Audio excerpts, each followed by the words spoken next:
ನೀವು ಏಕೆ ಅನಗತ್ಯವಾಗಿ ಚಿಂತಿಸುತ್ತೀರಿ? ಯಾರಿಗಾಗಿಯೋ ಏಕೆ ಹೆದರುತ್ತೀರಿ? ಯಾರು ನಿಮ್ಮನ್ನು ಕೊಲ್ಲಲು ಸಾಧ್ಯ? ಅಂತಿಮವಾಗಿ ಆತ್ಮವು ಹುಟ್ಟುತ್ತದೆ ಅಥವಾ ಸಾಯುತ್ತದೆ ಅಷ್ಟೇ ಅಲ್ಲವೇ?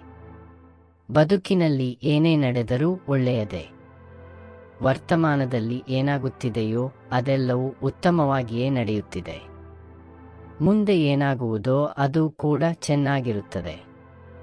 ಭವಿಷ್ಯದ ಬಗ್ಗೆ ಚಿಂತಿಸಬೇಡಿ, ವರ್ತಮಾನದಲ್ಲಿ ಜೀವಿಸಿ. ತನ್ನ ಮನಸ್ಸನ್ನು ಗೆದ್ದವನಿಗೆ ಮನಸ್ಸೇ ಅತ್ಯುತ್ತಮ ಸ್ನೇಹಿ. ಆದರೆ ಮನಸ್ಸನ್ನು ಗೆಲ್ಲುವಲ್ಲಿ ವಿಫಲವಾದವನಿಗೆ ಮನಸ್ಸೇ ಅತ್ಯಂತ ದೊಡ್ಡ ಶತ್ರು. ನಿಮ್ಮ ಗುರಿಯನ್ನು ಸಾಧಿಸುವಲ್ಲಿ ನೀವು ವಿಫಲವಾದರೆ ತಂತ್ರವನ್ನು ಬದಲಿಸಿ, ಗುರಿಯನ್ನಲ್ಲ. ನಿಮ್ಮ ಕೆಲಸವನ್ನು ನೀವು ನಿಷ್ಠೆ, ಪ್ರಾಮಾಣಿಕವಾಗಿ ಮಾಡಿ, ಅದರಿಂದ ಯಾವುದೇ ಪ್ರತಿಫಲವನ್ನು ನಿರೀಕ್ಷಿಸಬೇಡಿ.